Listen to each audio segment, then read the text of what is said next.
नमस्कार, मैं हूं पवन त्यागी। दिल्ली का शराब घोटाला। अब इस मामले में मनीष सिसोदिया जो कि डिप्टी सीएम है, जेल की सलाखों के पीछे हैं। लेकिन अब इस मामले को लेकर जिस तरह की राजनीति की जा रही है, अरविंद केजरीवाल जी ने तो सीधा सीधा प्रेस कॉन्फ्रेंस की और अपने मंत्रियों को निर्दोष बता दिया कि सत्येंद्र जैन वो निर्दोष है। ईडी ने जांच की, उसके पास से कुछ नहीं मिला। जबकि हकीकत क्या है? हकीकत यह है कि जब ईडी ने छापा मारा था तो उनके पास से 1.5 करोड़ के लगभग रुपए और सोना बरामद हुआ था, जिसको वो कह रहे हैं कुछ नहीं मिला। तो सवाल यह है कि केजरीवाल जी झूठ क्यों बोल रहे हैं? तो दिल्ली की जनता और लोग कह रहे हैं कि यह केजरीवाल क्या पहली बार झूठ बोल रहे हैं? दूसरा, उन्होंने मनीष सिसोदिया के बारे में ऐसे ही कहा कि सीबीआई ने पूरी जांच की, उनके ऑफिस को खंगाला, उनके ऑफिस से कंप्यूटर ले गए, उनके गांव में गए, उनके बैंक लॉकर, वहां भी उनको कुछ नहीं मिला। तो यहां भी सीबीआई के सूत्रों ने कहा कि ये झूठ बोल रहे हैं, हमको बहुत कुछ मिला है। तो फिर ये झूठ बोलते हुए अरविंद केजरीवाल जी ने सीधे सीधे आज देश के प्रधानमंत्री को जो टिप्पणी की कि जिस तरह से इंदिरा गांधी को जो अहंकार था, जिस तरह का उसने काम किया, वैसा आज मोदी जी कर रहे हैं, तो ऊपर वाला ऐसा ही इनका भी करेगा। इनडायरेक्टली मोदी को धमकी दी। लेकिन मैं आज आपको बताता हूं कि जो मनीष सिसोदिया गिरफ्तार हुए हैं, जो सुप्रीम कोर्ट के अंदर और हाई कोर्ट में, यानी जो दलीलें दी गई वहां कोर्ट के अंदर, जो सीबीआई की कोर्ट है, उसमें यह बताया गया कि क्या सबूत हाथ लगे हैं। पूरे देश को यह जानने का अधिकार है, क्योंकि जब ये आम आदमी पार्टी के नेता टीवी पर आकर अपनी बात कह रहे हैं और लोगों को भ्रम में फैला रहे हैं, झूठ बोल रहे हैं कि मनीष सिसोदिया भी निर्दोष है और सत्येंद्र जैन भी निर्दोष है और इनके खिलाफ कोई सबूत नहीं मिला, तो यह जानने की आवश्यकता है कि इनके खिलाफ जो सबूत सीबीआई को मिले, तो सीबीआई ने कोर्ट में क्या क्या दस्तावेज रखे हैं। आपको बता दूं, सबसे पहले सीबीआई ने कोर्ट में बताया कि सिसोदिया ने शराब नीति में बदलाव करने के लिए अपने जो उनके सचिव हैं सी अरविंद, उनको मौखिक आदेश दिया और उस बारे में जो उनके सचिव हैं सी अरविंद, वो सरकारी गवाह बन चुके हैं और उन्होंने बाकायदा लिखित में धारा 164 के तहत मजिस्ट्रेट के समक्ष अपना बयान दर्ज करा दिया है। उन्होंने कहा कि मुझे सीएम अरविंद केजरीवाल के कोठी पर, बंगले पर बुलाया गया और वहां सत्येंद्र जैन मौजूद थे, मनीष सिसोदिया मौजूद थे और मुझे कहा गया कि ये बदलाव कर दो। जो बदलाव समिति ने पास नहीं किया, जो जनता ने बोला नहीं, उसको बदलाव कर दिया गया और 5% से बढ़ाकर 12% कर दिया गया।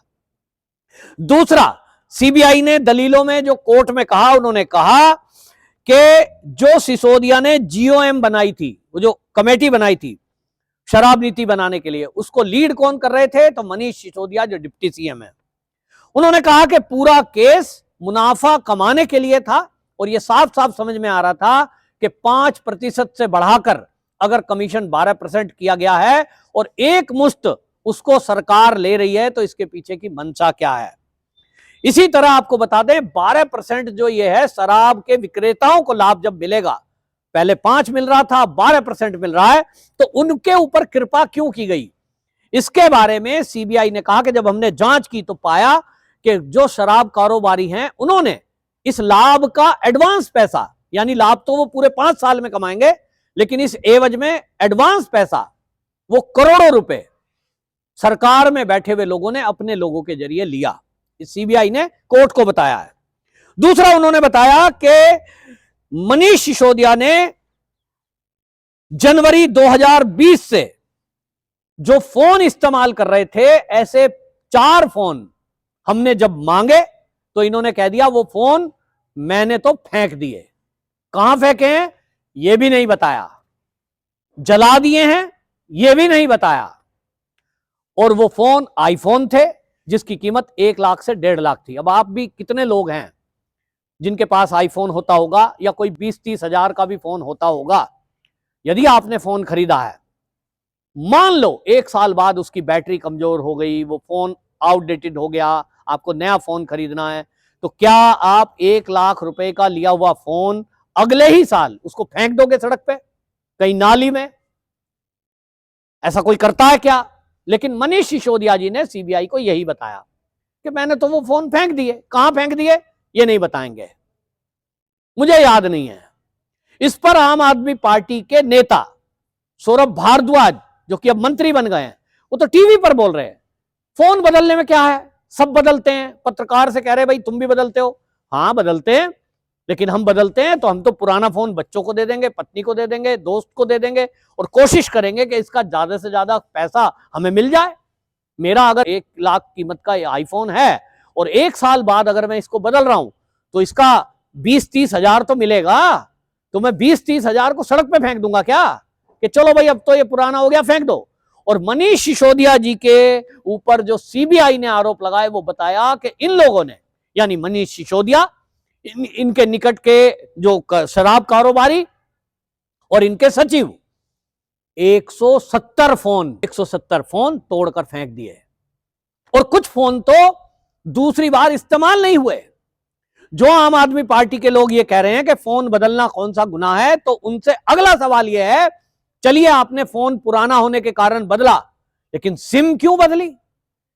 5-5 सिम, मतलब एक बार जिस व्यापारी से बात हो गई उसका फोन और सिम दोनों तोड़कर फेंक दिया गया। तो यह सवाल है कि अगर आप कोई घपला नहीं कर रहे थे, आप एक आम आदमी थे, तो आपने करोड़ों रुपए के फोन यूं ही सड़क पे फेंक दिए। कितनी सारी इस देश में सरकार हैं, राज्यों में, उनके राज्यों के मुख्यमंत्री और डिप्टी सीएम हैं, उनसे पूछें कि उन्होंने पुराने फोन कितने इस तरह से फेंक दिए। और यहां फोन पे फोन फेंके जा रहे हैं तोड़ तोड़ के।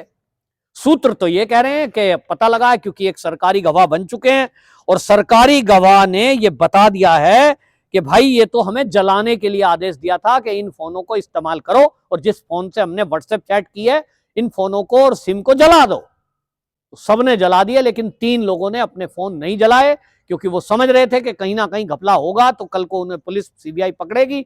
उन लोगों की चैट से ये चीजें रिकवर हुई हैं, ऐसा सीबीआई के सूत्रों का कहना है। और एक जो कंप्यूटर मनीष सिसोदिया जी के ऑफिस से मिला उससे रिकवर किया गया है। दूसरी बात, ये जो मनीष सिसोदिया जी हैं, इनकी तरफ से जो वकील ने दलीलें रखी, उन्होंने कहा कि देखिए जो ये हमारा जो भी प्रस्ताव था ये तो 2021 में दिल्ली के एलजी साहब ने अप्रूव किया, लेकिन एलजी साहब की तरफ से स्पष्टीकरण हो चुका है, सरकारी वकील रख चुका है सीबीआई का इस बात को कि एलजी साहब से जो अप्रूवल मिला था वो कुछ और था और बाद में इसमें बदलाव कर दिया गया।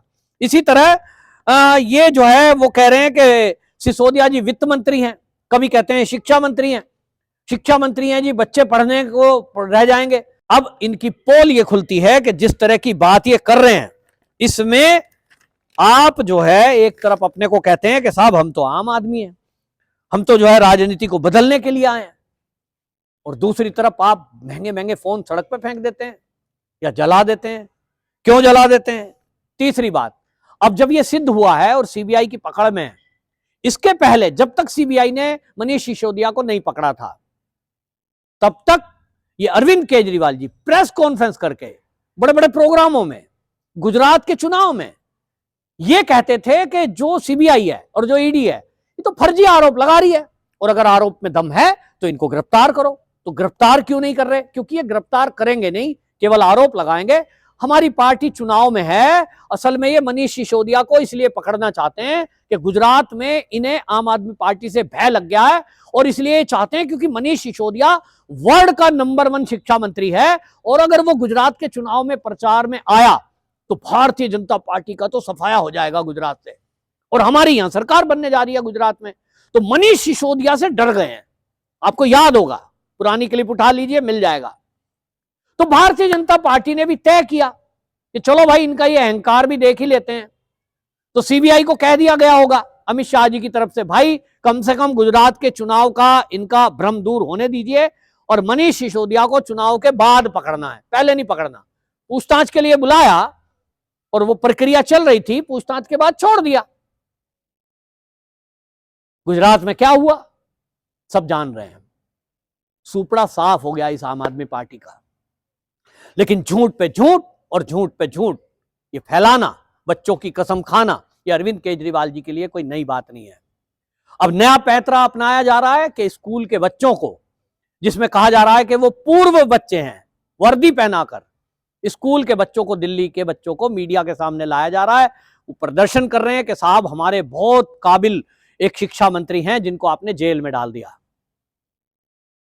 उनकी पत्नी को आगे लाया जा रहा है, मनीष सिसोदिया की पत्नी। मैं तो अकेली रह गई भाई, और मां बीमार है, मेरे पति को फंसाया जा रहा है। सवाल यह कि क्या भाई आपके पास अगर जो है 18 मंत्रालय थे तो केवल एक ही मंत्रालय में काम किया आपने, शिक्षा मंत्रालय, बाकी किसी में कोई काम नहीं किया, उसका कोई जिक्र नहीं करते।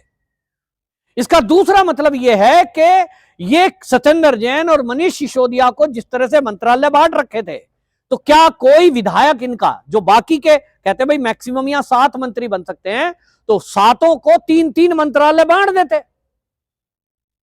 वो नहीं बांटे, एक को 18 देंगे, एक को कुल 1 देंगे, किसी को 3 देंगे।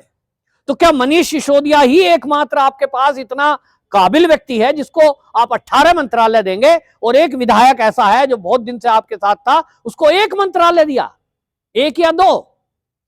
तो एक पर कृपा इतनी क्यों? ये सवाल केजरीवाल जी को, दिल्ली की जनता को देना चाहिए।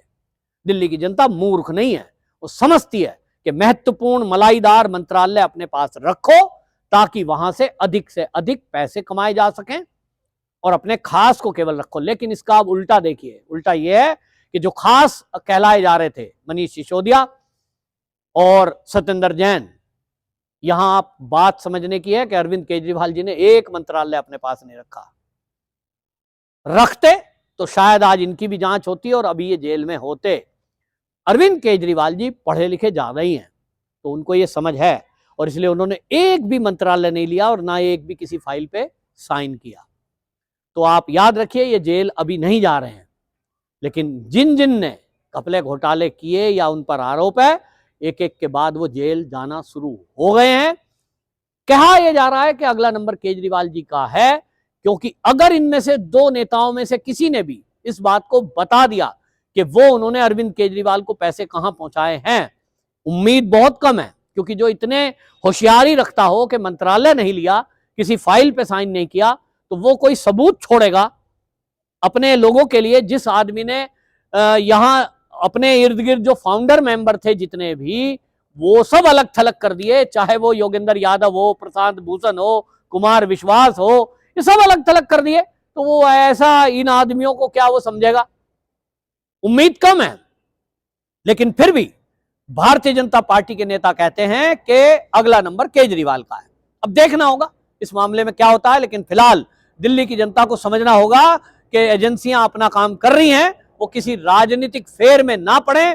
एक के साथ एक बोतल फ्री देने वाला कोई भी व्यक्ति जो शराब का प्रचार दिल्ली में कर रहा था, वो बेहतर शिक्षा मंत्री कैसे हो सकता है, अपने आप में एक सवाल है। वंदे मातरम।